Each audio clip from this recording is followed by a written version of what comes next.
My name is Ian Whittle. I'm the younger son of Frank Whittle. He pulled off this achievement really because he was like a bulldog. One of my colleagues slapped me on the back. He said, "Frank, it flies." And in the tension of the moment, I rather rudely said, "That was bloody well what it was designed to do, isn't it?" Whittle was clearly a genius. He could see the future at a time when other people couldn't.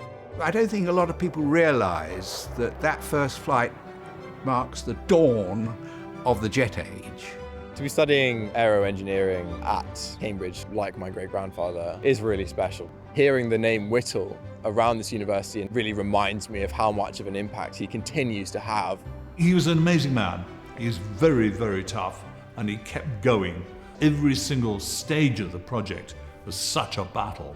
He thought, well, what his contribution would be a jet aircraft for the RAF to use to fight the Hun. It is possible that the Battle of Britain could have been avoided if Britain had, say, Gloster Meteors by May 1940. Oh, it was frustration after frustration, and it took its toll. I began to have a series of nervous breakdowns.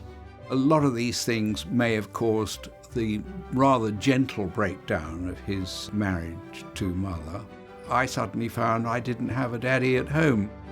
When he found out that I was converting to fly the Meteor, he didn't really like it. He was worried. He thought his silly little boy would probably kill himself. Millions of livelihoods depend on aviation every day, and that is because of Frank Whittle. When I see what's happened in the way of civil aviation, I can only say it's extremely satisfying. We face the challenge of reaching net zero carbon by 2050, and it's going to take a new generation of engineers with the same persistence and ingenuity of Whittle if we're going to get there.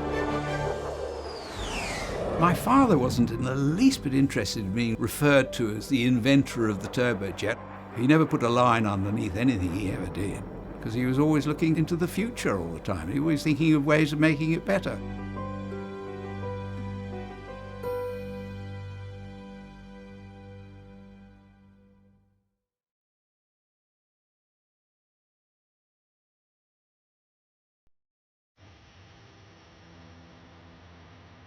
It's late September.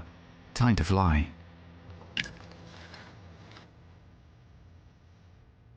For Ian Whittle, nothing could be more exhilarating.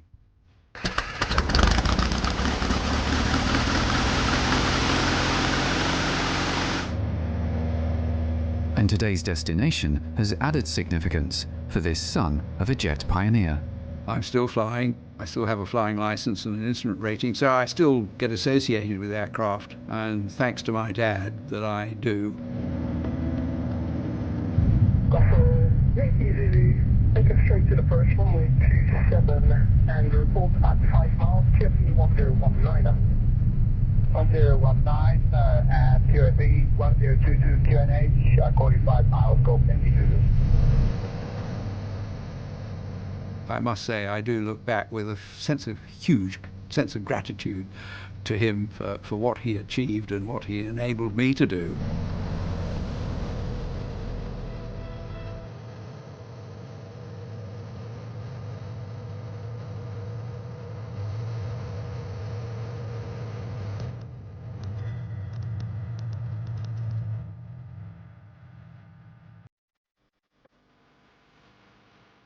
We're in the Jet Age Museum. This place does celebrate my father's work. There's no doubt about that. And I'm standing in front of an airplane, or it's a replica of an airplane called the E-2839. It was Britain's first jet aircraft. It was powered by the Whittle W1 engine for its first flights, and then subsequently some of the more powerful engines. It led to a huge step change in aeronautics. It thrills me to be in front of this aeroplane because of the family connection. Coventry, a cathedral city, and the place where Frank Whittle was born on the 1st of June 1907, seen here with baby brother Albert. His family lived in a terraced house, a short distance from the city centre. A small plaque is all that marks the birthplace of one of the world's most influential engineers. In later life, he returned, never forgetting where it all began. I lived there in Coventry for 9 years, went to an elementary school there. My parents were working class. My father was a foreman in machine tool manufacturers. And then the family moved to Leamington Spa because my father bought a small engineering outfit called the Leamington Valve and Piston Ring Company. And I really did get my first engineering experiences there because I helped him sometimes for, I think it was about twopence an hour or something like that, making slots in valve stems.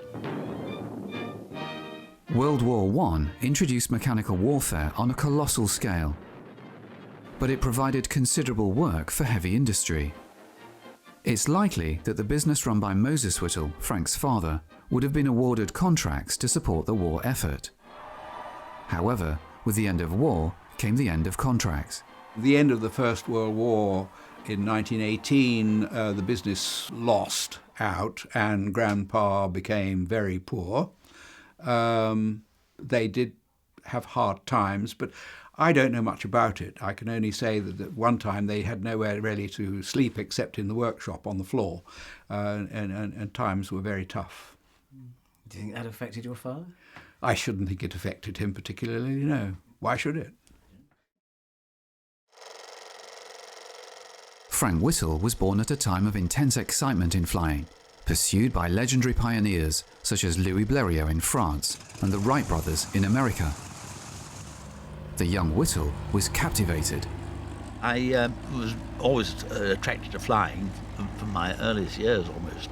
When I was 4, my favourite toy, and this was 1911, was a tin model of a Blériot.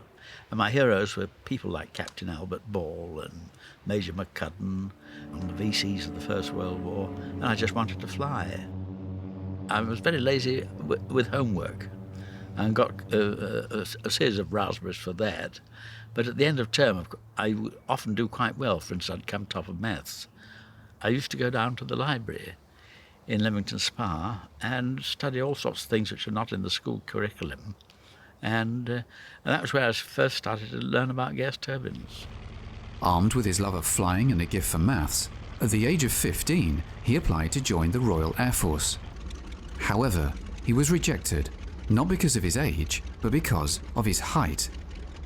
I was sunk for the time being, but before I left the camp, a very kindly physical training sergeant, if you can imagine such a thing, took pity on me, and he gave me a diet to follow and a series of exercises, Max Alding exercises. I did all that for 6 months. I put on 3 inches on height and 3 inches on my chest. So I thought, well, I'll have another shot. And I wrote to the ministry, but they said, no, once you've been turned down, you've been turned down forever. And there seemed to be no hope. So I thought, well, I'd go through the whole process again as though I'd never happened, in the hope that the bureaucracy wouldn't pick it up. And I was lucky that time. I got through both the written exam again and the medical and ended up at Cranwell in number 4 wing. That was the thing about him. If he decided he was going to do something, he'd practically go over the top doing it. And he must have driven his mother potty because he was trying to put on weight, trying to put on height, and he's growing out. He was the eldest of the children. There were 4 of them. And so he was growing out of all his clothes, so they had to buy new clothes for him, and of course they had to feed him. And they were poor. They were working class poor people in Coventry. Nevertheless, he put on the necessary, and he became in the end 5'7" tall, which is not very tall, but it was tall enough for the Royal Air Force to accept him. Whittle began as an apprentice at RAF Cranwell in Lincolnshire, but this would never lead to a flying role. However, his outstanding skill at making model aircraft singled him out as a potential officer. The founder of the RAF, Lord Trenchard, had his doubts, but was persuaded by Whittle's commanding officer to reconsider because he thought that he'd got a mathematical genius. And so in 1926, Whittle began officer training, proving himself an excellent pilot. But he wanted to fly much faster than a piston engine and propeller would allow and started thinking of alternatives. It began with a student thesis. All cadets had to write a thesis, and I chose future developments in aircraft design, rather ambitious, and rather concentrated on the engine side. But the main thing in that thesis was that I arrived at what I now know was the well-known Breguet formula. I wasn't familiar with it at the time, connecting speed, range, engine efficiency and so forth. And to me that meant that if you wanted to go very fast and far, you would have to go very high, heights of 50,000 feet, that sort of thing, at heights where the piston engine obviously wouldn't work, and at speeds which where the propeller wouldn't work. So I started to look for a new kind of power plant. At the time, the maximum speed of RAF fighters, like the Gloster Gamecock, was 160 miles per hour, with a flying limit of 27,000 feet. I considered a piston engine driving a fan inside a hollow fuselage, and then thought, well, why not throw that piston engine away, up the compression ratio of the fan, and substitute a turbine for the piston engine? And there was the turbojet. Whittle's work didn't go unnoticed, and the RAF helped arrange a meeting with Dr. Alan Griffiths, one of Britain's top scientists, who had himself started to consider gas turbines for propeller-driven aircraft. Griffith pointed out an error in my calculations, and it was all rather depressing, you know. And then after that, I got a letter from the Air Ministry saying, in effect, that they weren't really interested and so forth. Hesitancy towards radical ideas was something that had dogged aviation since the beginning of powered flight, led by the Wright brothers, as one of the American pioneers from that time recalls. The Wrights had offered to demonstrate their airplane to the United States Army shortly after their first successful flights. The Army declined, preferring to develop its small fleet of balloons as an air arm. Oddly, it was a young balloonist lieutenant of the Army who finally was instrumental in obtaining a chance for the Wrights and their airplane, Frank P. Long. After 4 long years of failing to recognize the Wrights, finally in December of 1907, the Board of Ordnance and Fortifications granted an interview to Wilbur. At once he inspired their confidence. This led to a contract in February of 1908 between the Wright brothers and the Signal Corps. In the summer of 1908, Orville Wright brought to Fort Myer, Virginia, the airplane that was to fulfill the specifications of the contract. Day after day, we watched him fly around and around the field in his tuning-up flights. And finally, on the 9th of September, he broke the world's record by staying in the air for over 1 hour. On landing, he came to me and said, "Would you like to go up?" You can guess my answer. And I made my first flight in an airplane that day with Orville Wright, 6 minutes and 40 seconds. More than 2 decades later in Britain, despite official skepticism towards Whittle's concept, his flying instructor, Pat Johnson, thought his idea was strong and helped him patent the jet design in January 1930. Whittle was 22. Frank Whittle's turbojet engine is an engineering marvel and absolutely fascinating. The fundamentals of the turbojet engine can be summed up in 4 stages: suck, squash, bang, blow. Air is sucked into the front of the engine and passes through the compressors. The compressors squash the air and increases the pressure. This air then moves into the combustion chamber and mixes with fuel and is ignited, and that creates the bang. This hot, high-energy air at a high velocity exits the end of the engine and creates a tremendous force that pushes the aircraft forward. As the air leaves the back of the engine, it turns turbines that are connected to the compressors, and that in turn turns the compressors. So it is a continuous system that is synchronized and works harmoniously, and this is a beautiful concept. In January 1930, Whittle was promoted to flying officer, and 5 months later married his fiancée, Dorothy Mary Lee. During the following 2 years, they had 2 children, David and Ian. Unfortunately for Whittle's idea, in spite of its huge potential, it was comprehensively rejected by industry and the British government. And without funding, he could take it no further. The patent became due in January 1934. Father had received a letter in November 1933 warning him and saying that he had to pay some money to renew the patent, and he didn't have any money. So, and as nobody was bothering with his idea and he wasn't getting any backing from anybody, he felt that he had to let the patent go. To renew the patent, it would cost £5. He didn't have a penny in his pocket, really, to spare. He'd got enough to feed his family, and that's about all, and pay whatever had to be paid. And so he had to let it go.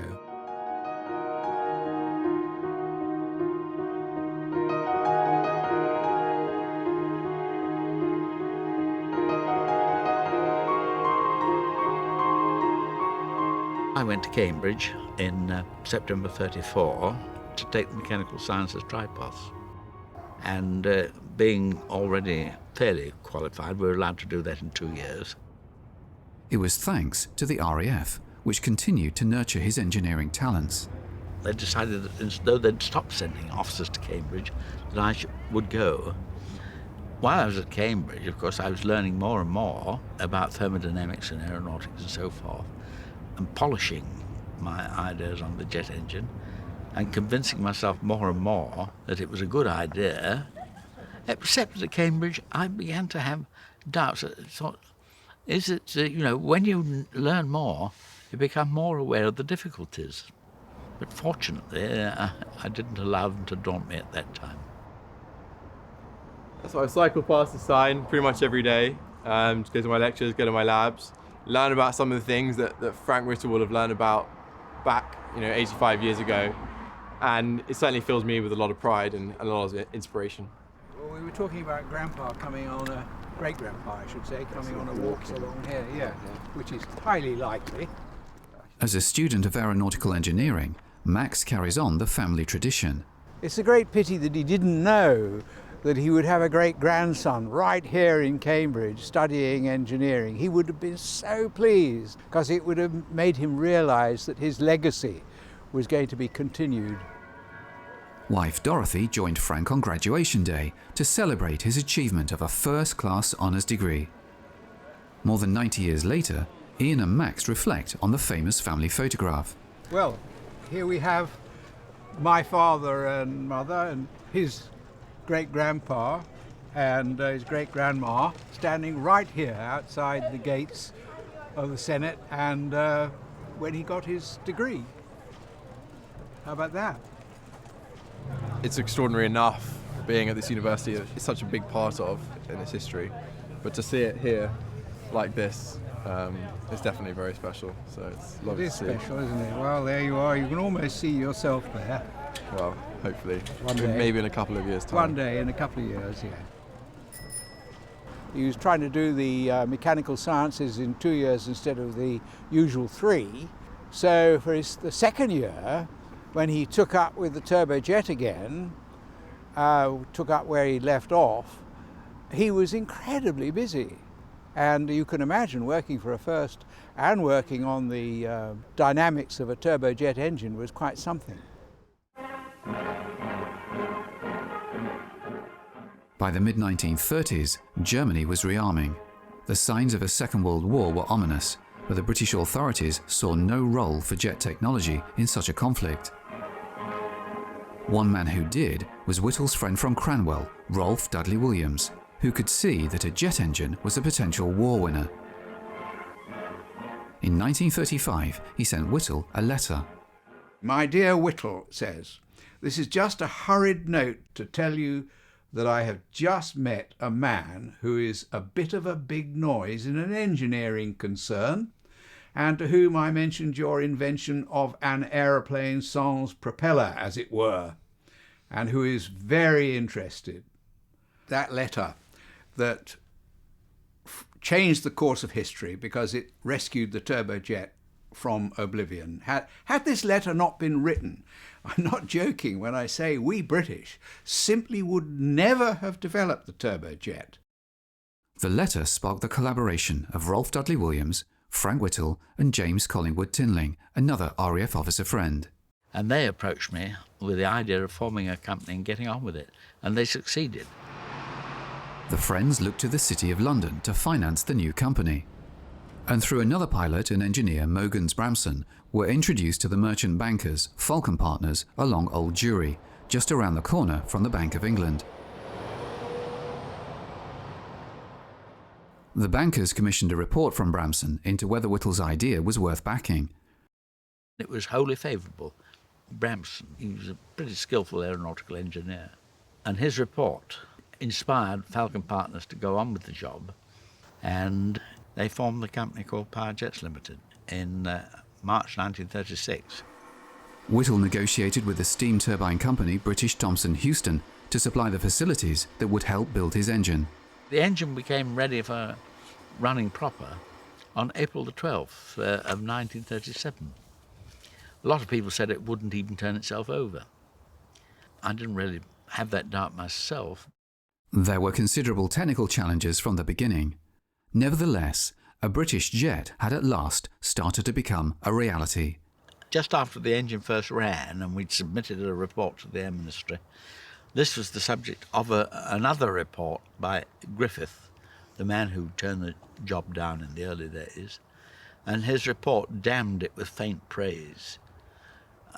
He brought in all the difficulties, said that no propeller meant that we wouldn't have the slipstream to help us take off, and so forth. There were several things which hampered progress, and I think that in 1937-38, the worst was the tight financial situation. Our financial backers began to get cold feet. They had, quite unrealistically, expected that within a matter of a month or two, we would have an engine capable of flying in the stratosphere. Well, of course, we had breakdown after breakdown, and they began to lose heart. And they did not produce the money that they promised. After we'd first run the engine, the Air Ministry, they did agree to a very limited contract. As soon as they gave us a contract, we came under the Official Secrets Act and couldn't raise private money. Because you can't go to people and say, look, we've got a wonderful idea, put some money into it, we can't tell you what it is. So the acceptance of a contract from the ministry virtually stopped us from raising private money. So of course we have to bear in mind that really it was the piston engines that were the golden child of RAF and Air Ministry thought, whereas jet engines were of course a little bit more experimental, a little bit more temperamental, and so it was sort of seen as this dark horse that was an intriguing concept but would cost a lot of money and had no guarantee for success. Another factor that was against the development of jet engines and jet aircraft, of course, was the fact that they were missing the impetus in the 1930s of wartime. You know, war is a crisis, and crisis breeds necessity and innovation, and so it didn't have that same impetus. You know, it didn't have that sense of desperation to win a war. So it was sort of seen as this experimental idea that really couldn't be indulged until Britain really needed anything it could get at its disposal. Whittle's patent was registered with the German Patent Office on the 14th of August 1931. There's a strong possibility it was seen by a brilliant young engineer called Hans von Hein studying at Göttingen University. He was encouraged to develop his own turbojet idea. Ernst Heinkel, the business giant and producer of the Luftwaffe's propeller-driven Heinkel HE-111, was eager to manufacture new engines. So when in 1936 he was approached by von Hein with the blueprint for a revolutionary new engine, he jumped at the chance. Von Hein was given access to the Heinkel company's equipment, engineers, and crucially, financial support. Within a year, von Hein's version of the jet was ready to run. The whole development was very inexpensive, but when we would have asked for more money, we would have gotten it. By 1939, Germany had even built the world's first jet aircraft, the Heinkel HE-178. And on the 27th of August, it was ready for its maiden flight, with test pilot Erich Varsitz at the controls. He started and then he disappeared. And after a while he came back and we thought, oh, he's landing. He didn't. He made another round and we said, oh my God, he must like it. But we didn't have the airplane very filled up with gasoline. He landed and stopped the airplane just where Heinkel stood. And he said everything functioned beautiful and the engine worked well, and he was really himself very enthused. Yet this aircraft could barely fly for 10 minutes at a time and was not a success. Back in Britain, Whittle's financial struggles only got worse. By mid-1939, his project hung in the balance. Whittle was due to leave Powerjets at the end of June, and on his final day with the company, he'd one last chance to show the Air Ministry what his jet engine could do. On June 30th of 1939, we managed to get a big breakthrough in the attitude of the Air Ministry, in that Pye, Director of Scientific Research, came up to see the engine run, and we managed to keep it going for about 20 minutes in his presence, and he became a complete convert. So much so that he agreed that an engine for flight should be ordered, and that an aeroplane to use it should be ordered too. That aircraft would be the Gloster E-28-39, powered by a Whittle engine. But this new government support now made the project top secret. The secretiveness was annoying for Mother. She couldn't understand why she wasn't allowed to talk to Father about what he was doing, because if she tried to find out what he was up to, he used to sort of steer her away from the subject. And she thought, well, I'm his wife, you know, really, I ought to know. But of course he was under constraints of the Official Secrets Acts. He absolutely could not discuss what he was doing with anybody outside the strict circle of those who were allowed to talk about it. So Mother wasn't in that, and so she felt rather annoyed about it and left out. It would take nearly 2 more years to develop both engine and airframe.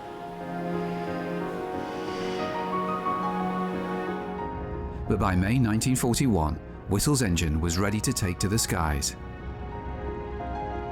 The maiden flight was set for RAF Cranwell. By chance, a young naval pilot, Eric Brown, had flown into the base the day before. They asked me if I'd do a weather test just to get up to see what the cloud base was. And I noticed a lot of activity from the air. I could see this activity at one hangar. Finally, around about 7 o'clock in the evening, there was furious activity at this hangar, and they eventually rolled out an aircraft, the like of which I'd never seen before, because it had no propeller, and it had an engine, when they started it up, made a rather piercing whistle. Jerry Sayre was sitting at the end of the runway, and party of us was sitting just to the right. And he held it on the brakes and ran out the engine to full speed, released his brakes, and then he hopped off in about 600 yards. Quite an impressive takeoff.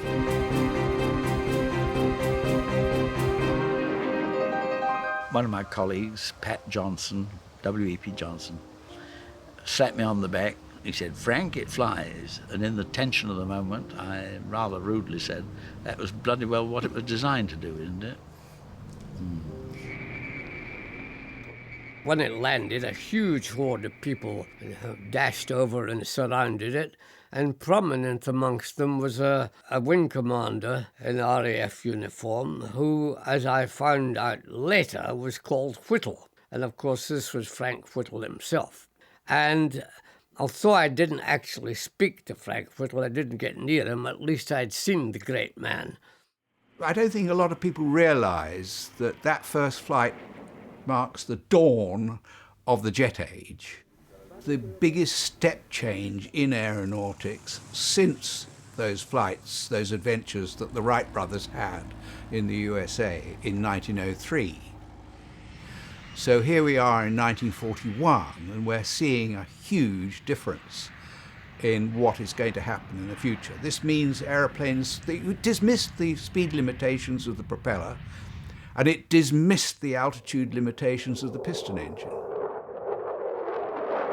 Whittle's jet was magnificent, a vindication of his foresight and genius. the ministry gave us permission to open up to 17,000 just for one flight. And at that engine speed, it did 375 or 380. Anyway, it was faster than the Spitfire. Yet Whittle's pioneering engine, the W1, still needed more work. It wasn't ready to be used in a combat aircraft. The aim was to develop the engine for a potential war winner, a twin-jet fighter that would be called the Gloster Meteor.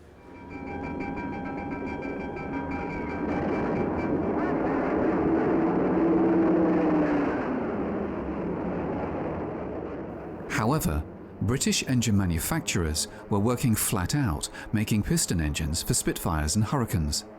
So, the government looked to their allies across the Atlantic for support. In 1941, of course, the international situation was very tricky. We were getting plenty of bombing, and there was obviously a pretty considerable risk that we'd be bombed out, or even have paratroopers dropping on the place. So, quite rightly, I think, they contacted the Americans with the idea of having production started in America as a backup to what was happening in England. We shipped over the engine in parts in the Bomb-Bev Liberator, also with the team. Incredible as it may seem, these crates marked the start of the development of the first jet engine in America. They contained an experimental engine which was flown to the United States from Great Britain under great secrecy in the fall of 1941. This flight was the direct result of a development in the Washington office of General Arnold a few weeks earlier. Here was the actual beginning of the jet story in America. Gentlemen, I give you the Whittle engine. Consult all you wish. Arrive at any decision you please, just as long as General Electric accepts a contract to build 15 of them. These were the plans of the first turbojet engine that had been successfully produced by any of the Allies. They were the results of a long, hard struggle by England's group captain, Frank Whittle. He had worked toward jet propulsion in the face of many difficulties, and he had succeeded. The Air Corps felt that jet propulsion had tremendous possibilities, and the British Air Ministry made all their information available to the United States. Hundreds of people worked on the American jet project, but for security reasons, very few actually knew what they were building. The aerodynamic design and many mechanical features on the American version were the same as those on Whittle's engine. The Americans did a remarkable job then, General Electric. They had that engine, their engine version of the W2B, called the Type I, on test in April of '42, so just rather less than 6 months, which is astonishing. They would see the first faint beginning of a whole new era in the age of flight. In the summer of 1942, Whittle was asked to support the American team with development.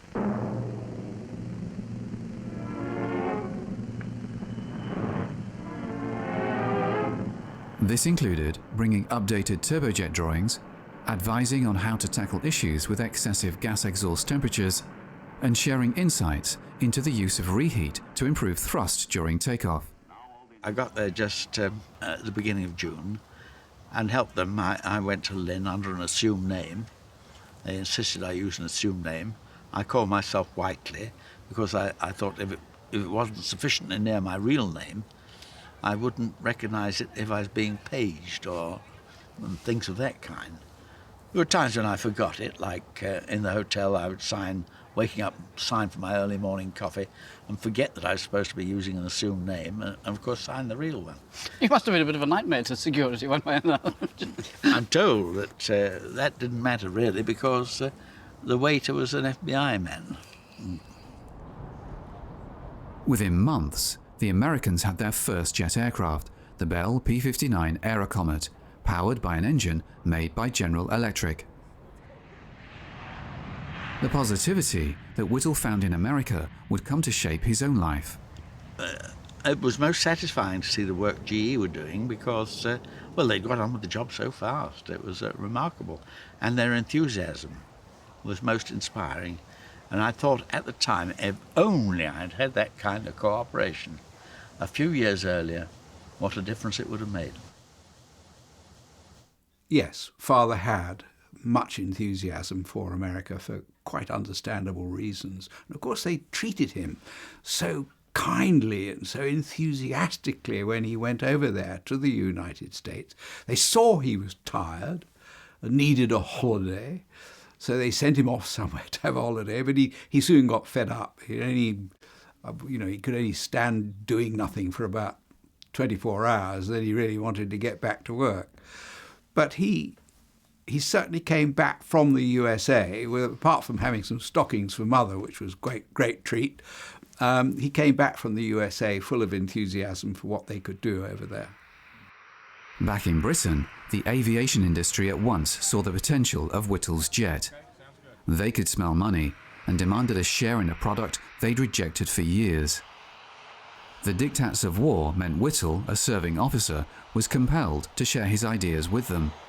All this, of course, is putting power jets into a weaker and weaker position from the commercial point of view, and that we had to swallow because it was a wartime situation. And I and several other of my team were serving officers, and we had to put national considerations before commercial considerations. That was very dominant in my mind. Whittle's company, Powerjets, was not allowed to make the engines for the new Gloster Meteor. That job was assigned to Rover, a car maker. Rovers were making an absolute nonsense of the engine. They just hadn't got the people who could do the job, and they thought they knew what to do. The situation became so bad that it looks as though there would be a complete hash of everything. The Rover were making such a poor job of the engine that the order for the production of the Meteor was cut right back. Rover tried to redesign the engine and held up the Gloster Meteor by 2 years. We intended that the Rover company should be subcontractors and only subcontractors, but unfortunately they went behind our back to the ministry and tried to get direct contracts, and eventually they succeeded in doing that. And instead of being subcontractors to us, they in effect became competitors who had the advantage of having all our information handed to them on the orders of the ministry. Eventually, the government asked Rolls-Royce to build Whittle's jet engines. This only weakened Powerjets further. Ernest Hayes was the chief executive of Rolls-Royce, and he was responsible for the Rolls-Royce part in taking over the jet development. Because he had come to realise that this was the future of the aero engine. And since Rolls-Royce then were one of the most prominent aero engine firms in the world, he wasn't going to be left out. I would call him an honest rogue, because when he was going to do the dirt, he told you he was in advance. And one of the things he said to me on one occasion was, he said, "We're going to be the centre of this job, and nothing you can do will stop us." In Germany, despite the technical limitations of the Heinkel HE-178, Hans Werner Hein's jet engine had galvanized industry interest, and by this time, great strides were being made. One of the most significant developments to emerge was the Messerschmitt Me-262. With combat attacks first recorded in the summer of 1944, it was a highly advanced jet aircraft, both in terms of firepower and speed. When I tested the Me-262 at Farnborough, it had a top speed of 568 miles an hour, 125 miles an hour faster than our fastest fighter. With this sort of fighter, you could conduct combat totally on your terms. If you didn't want to engage, you could go off and leave everybody standing. However, its development had suffered from funding setbacks and political interference, a situation not unfamiliar to Frank Whittle. The engines were also challenging, using materials with compromised heat-resistant properties, severely limiting engine life. It was powered by the Junkers Umo 004B engine, which had 10 hours between overhaul and after 25 hours was scrap. I mean, there's nothing wrong with that. That's the way it was. If you can produce lots and lots of engines, you can have them that become scrap very quickly. It doesn't matter. But it was not a good engine. It was unreliable. It was difficult to handle. 1,400 were produced, many of the fuselages built by forced labour from concentration camps. However, few aircraft were ever airworthy at any one time, and the Me-262 failed to have a huge influence on the course of the war. In Britain, Whittle's gruelling schedule meant he turned to medication to help him both work and sleep. The pressure was taking its toll. What you do is you build an organization, you've got a team that you've got to support, and you've got to keep everybody going. Within the team, of course, they've got a lot of problems because they're innovating as well. So it's very tough. Everybody's under an enormous amount of pressure. And of course, the key to the whole thing is that you must not, under any circumstances, let people down. You've got to keep going. You've got to fight your way through, come hell or high water. It's secret, so he couldn't talk about it. He didn't explain to us in the family why he was getting so worked up and so maddened by what was happening. He had nobody to lean on in the family, which is a great shame.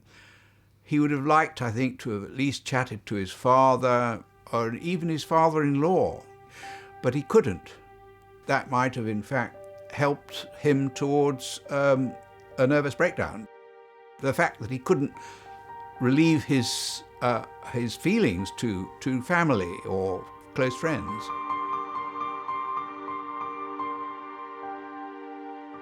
The Gloster Meteor finally entered service in July 1944, with Rolls-Royce engines based on Whittle's designs. By now, the Luftwaffe threat had largely disappeared. Yet the Meteor could have been ready by the start of the war, had the authorities listened to Whittle when he first conceived the turbojet in 1929. Delays that cost lives.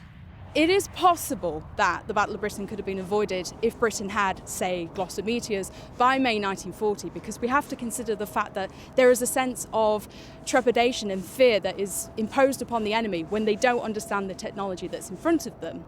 So if the Luftwaffe was being confronted with Meteors whilst flying in their sort of slow, lumbering Dornier Dino 17s and also Heinkel HE-111s, then that really could have made a difference and an impact in terms of the fact that the Germans didn't know whether they'd bitten off more than they could chew in the Battle of Britain.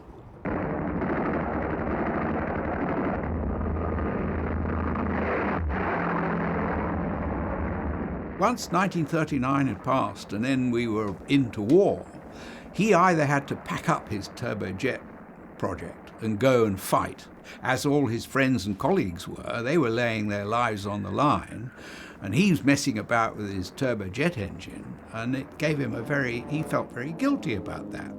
But he thought, well, what his contribution would be a jet aircraft for the RAF to use to fight the Hun.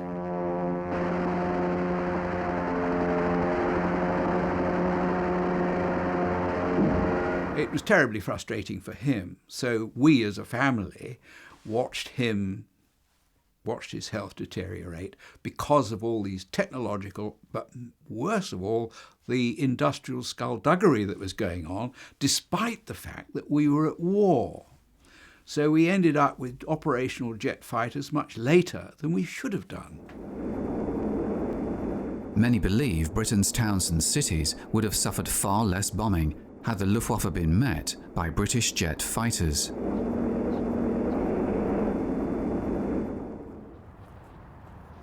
Places like Kingston upon Hull on the Yorkshire coast. Of course, we're stood here today, the sun's out, the wind's here, it's a really nice, calm, serene view. But 80 years ago, these skies were full of Luftwaffe bombers that were attempting to devastate the city of Kingston upon Hull. And of course, the city ended up being the most bombed city out of London. So they were going for the docks, they were going for the industries and factories, and Hull really did suffer badly. But a lot of its damage was sort of negated during the war because of the fact it was just reported as this east coastal town rather than being at the absolute heart of misery and destruction.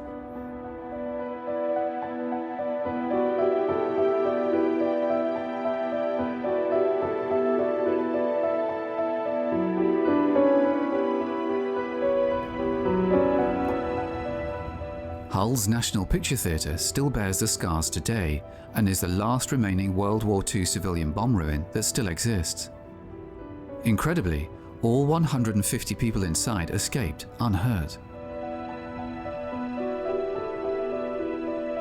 The docks were also devastated, and little remains of the original platforms in today's rebuilt Hull, now a thriving city.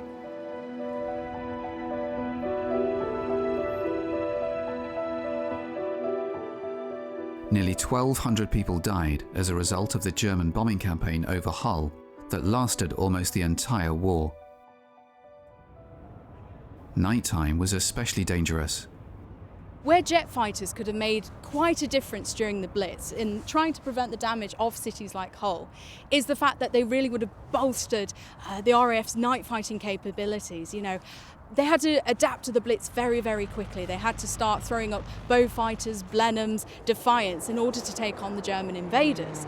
But if they'd had a Gloster Meteor roaring across the Humber, you know, you've got this sense of being able to take on the bomber crews that were attacking Hull consistently each night.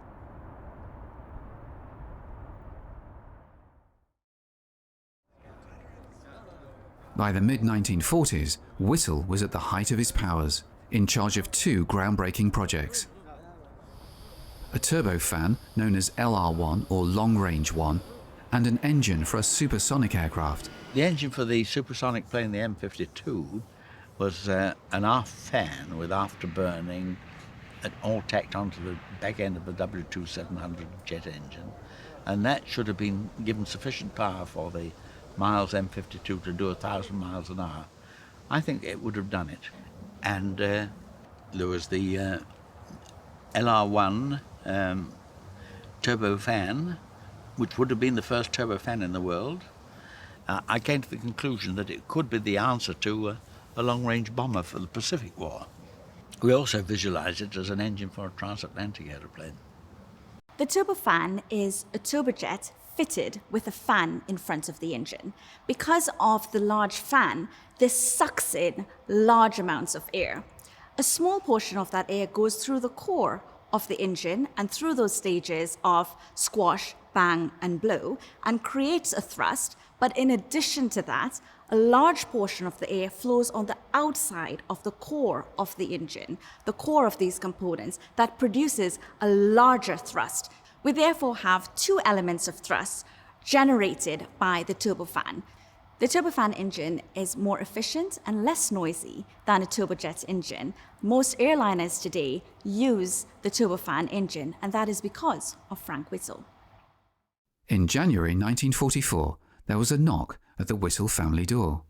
They had decided in January to make this turbojet project public. They felt that it would cheer people up if they announced the fact that we'd got jet aeroplanes flying. And so then we're sitting at home and the doorbell is ringing and there are reporters outside and photographers and so forth, which was very unsettling. I didn't understand. I mean, I was, 9 years of age. So I would be much more keen on showing the photographers my Hornby wind-up train rather than an aeroplane. But yes, apart from the publicity problem, it was one felt very proud of father, you know. Iris Carpenter, one of the few female correspondents to cover World War II, was keen to hear Dorothy Whittle's side of the turbojet story, and she gave the only known interview about the impact of her husband's work on the couple's lives. For 24 hours a day, he's had time for nothing but his job. I got fed up about it sometimes. What woman wouldn't? But I knew how important it was, so I didn't grumble. Hardly the man you'd expect to wake up and find famous. He had no hobbies and no other interests in his life, except his conviction that he could do what he wanted to do with aeroplanes. I have never seen him lose heart. He doesn't work at home. And of course he never talked about it once the war started. Before that there was no secret about it. As time went on, I realised how tremendously important Frank's work was becoming, so I was quite happy to make my war job looking after him. That only too often means just leaving him severely alone. And responding to the first successful run of Whittle's engine. A wonderful day, that. I thought that it would be the end of his experimenting. I know now there will never be an end, and I don't want there to be. Powerjets was by now becoming increasingly marginalised as larger companies became involved in engine production. Whittle proposed to Sir Stafford Cripps, the Minister of Aircraft Production, that the whole gas turbine industry be nationalised, bringing together talent and resources. There was a complete mess from the contractual point of view. There were no effective agreements, and no one except Powerjets had risked any money, except the government, of course. And I felt that the government, having put in $2 million, that all the companies should be nationalised, forming a collective turbojet establishment. And of course, I hoped that Powerjets would be at the top of the pyramid, with myself as chief engineer. Cripps had other ideas and nationalised Powerjets alone, downgrading its role to research and development. So we, the people who had pioneered the whole thing, were deprived of the right to design and build engines. And that was too much for myself and my leading team members, and most of us resigned. By now, time had also been called on the Miles M52 supersonic project. The government panicked over the Miles 52, cancelled it, which was just absolutely atrocious. The result of this was simply that Britain lost a 10-year lead in aviation. Very interesting talking to people about that particular disaster at that time. The general view was that Whittle was becoming too powerful, and therefore he would be all-powerful if the Miles 52 had actually gone supersonic. And believe it or not, the minister said that people wouldn't want to fly at speeds more than about 250 miles an hour. Can you imagine what it was like to be the prime pioneer working on this technology, and these wretched government authorities just simply cancelling the whole thing, pulling the rug from underneath their feet? I think of all the disappointments that my father had. Was that not surely the worst that happened to him? And of course, he wasn't a well man anyway by then, and really this sort of thing practically destroyed the poor fellow. So the aftermath was very negative. In many ways, I paid quite heavily for the work I did. There was the awful race against time. That dominated life. On top of all the technical difficulties, there were the financial difficulties, there was the skullduggery of people who were messing things up. And, it was frustration after frustration, and it took its toll. I began to have a series of nervous breakdowns. It was years before I really recovered my health. Yes, that's right. He, of course, as a little boy, I just saw my father's health deteriorating, but when you are little, you don't quite understand what's going on, and Mother used to be, well, fairly reticent about it. I don't think she really understood. Nervous breakdowns in those days were almost something you would be ashamed of, and came from overwork and worry. And there's no doubt about it, the debacle with the Rover Company and the Ministry of Aircraft Production, they caused him to lose his health. How did Mother cope with his health? She'd work hard to try and get him fit again. So whenever she was in charge of the nursing at home, she would look after him up and down the stairs and so on, and looking after my brother and I as well. But she dedicated her life to us, to the family. I do remember him being hospitalised. He had terrible headaches and very bad eczema, and couldn't sleep at night. So when I'd visit him, he usually had a few pills and he was rather sleepy, but he was just very calm but pleasant. And I didn't get the impression of serious illness, actually. That was hidden from me as a child. Of course, he had a lovely tea in the afternoon with cake and stuff, and I managed to consume all his cake, I'm afraid. It was a great treat. After resigning from Power Jets, Whittle returned to RAF duties in January 1946, where he stayed for a further 2 years. The government awarded him £100,000 for his work on the Turbojet, around £4 million in today's money, which he shared with Dorothy and his fellow engineers. A few months later, Whittle retired from the RAF on medical grounds. I don't think you and I can tell how severely he was affected with having 3 nervous breakdowns and then suddenly finding he was financially independent and so on and so forth. A lot of these things may have caused the rather gentle breakdown of his marriage to Mother. It wasn't an acrimonious separation, so it wasn't so painful, except that I suddenly found I didn't have a daddy at home when I came home from school. I can't put it into a nutshell as to why they separated.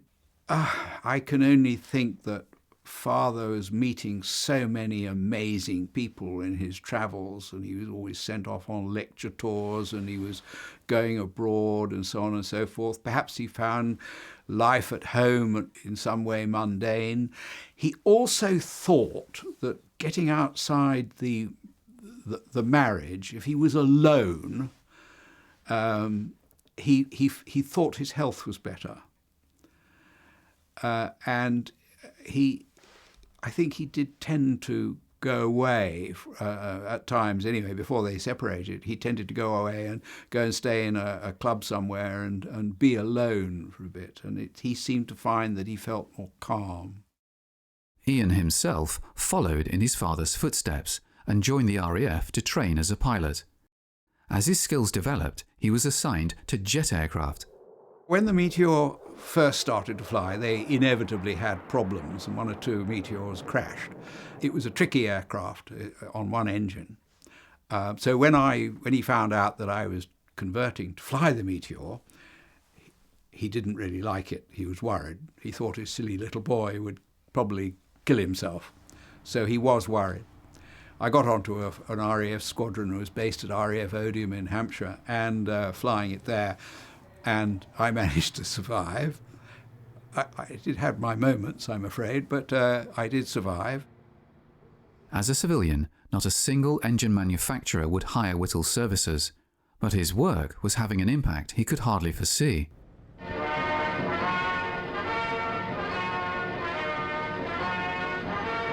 The de Havilland Comet amazed the crowds at the 1949 Farnborough Air Show.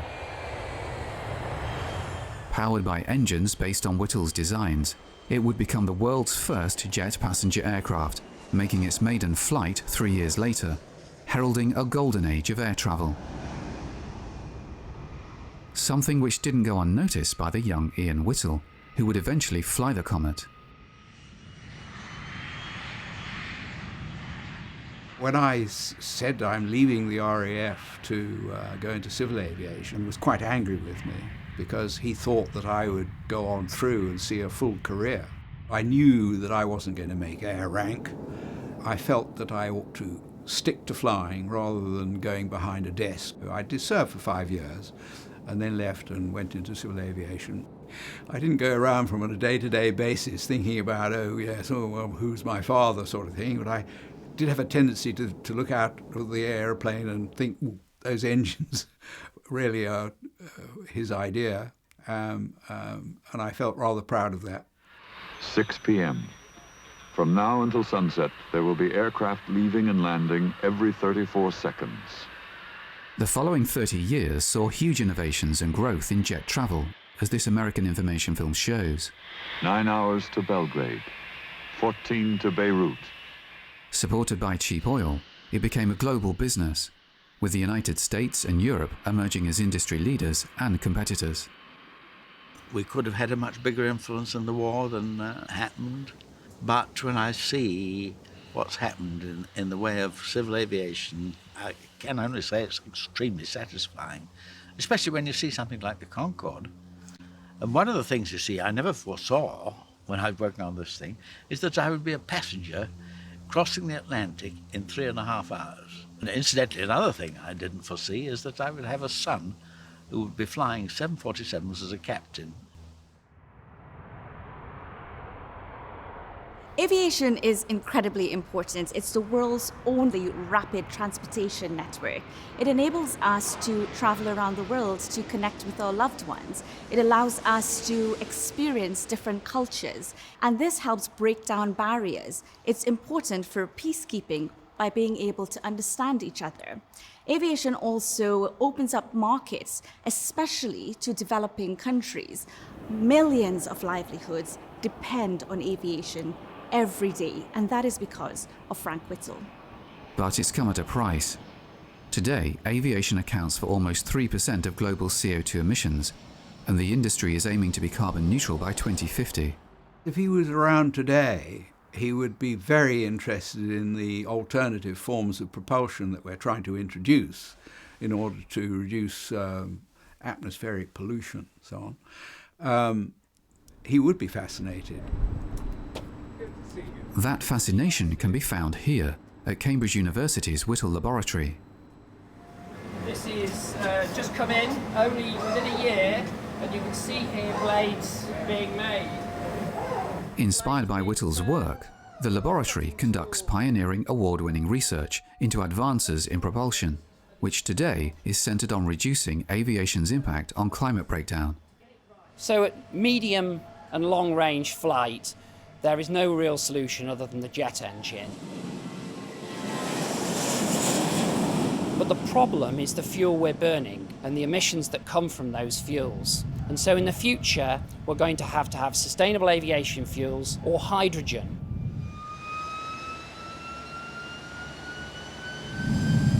As you're closing the throttle, the pressure ratio keeps going up and up and up. And that's, you saw there, that was the stall. If Frank Whittle were here today, which I wish he was, he would be equally excited by the advances they're making, and I suspect he would probably say, well, yes, we were looking forward to that form of research, and now it's happening, because he tended to be ahead of his time. It's very important the next generation of engineers know about Frank Whittle, and that's because we face the challenge of reaching net zero carbon by 2050. And it's going to take a new generation of engineers with the same persistence and ingenuity of Whittle if we're going to get there. So Ian, this engine here must seem like another family member to you. Yes, I think so. I think as it was my father's baby. As a former president of the Royal Aeronautical Society, Carissa Khan is one of those new generation of aeronautical engineers. So this, the WU... She's tasked with making new ideas in flight a reality, in what's being called the third aviation revolution. We can learn a lot from Frank Whittle's experience. I'm part of the Future Flight Challenge, which is spearheading the third aviation revolution. The third aviation revolution is where we're opening up the skies to new types of vehicles. We're taking advantage of developments in technology, electrification, autonomy, artificial intelligence, digitalization. Today, the Future Flight Challenge brings government together with innovators, regulators, researchers, as well as academia and the communities that these new technologies will serve. Engaging with government early on and injecting funding is critical for innovation. Whittle wasn't the first to arrive at the idea of a jet engine. What marks him out is that he was the first to transform that idea into a real-world machine of propulsion that would work, be safe, and last. He was an amazing man.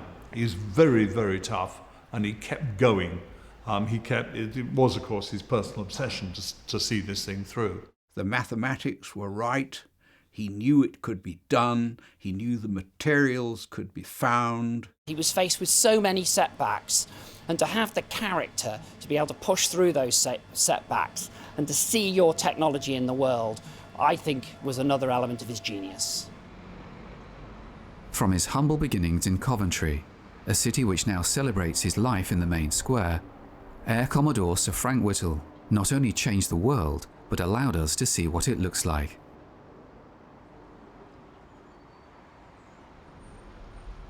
He died on the 8th of August 1996 at his new home in the United States. A husband, a father, and the greatest aeronautical engineer of the 20th century.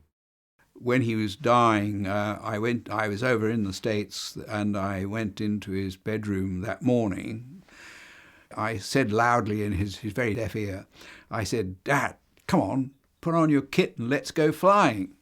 And his eyes opened and he looked at me and he smiled. Didn't say anything. He was had dosed with morphine and stuff. And he died later on that day. And as I stood by the bed and saw him actually die, it was pretty tough for me and for stepmother. And I thought, as he died, I wonder, does he go flying now? And has he gone on his own, or does he have a companion? Those were the thoughts that ran through my mind.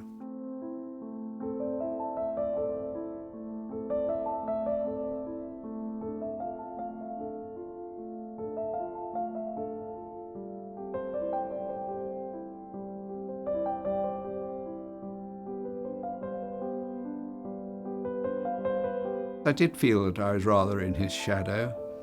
It meant that the light shone on me a little bit more than was comfortable. I felt that I had to excel at what I was doing, and I am rather dyslexic and do have some difficulties. But flying to me is easy and I'm comfortable with it.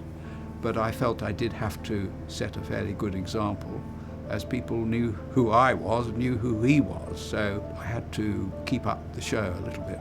It's only through him that I managed to get into being a pilot and all the rest of it, so thank you, Dad.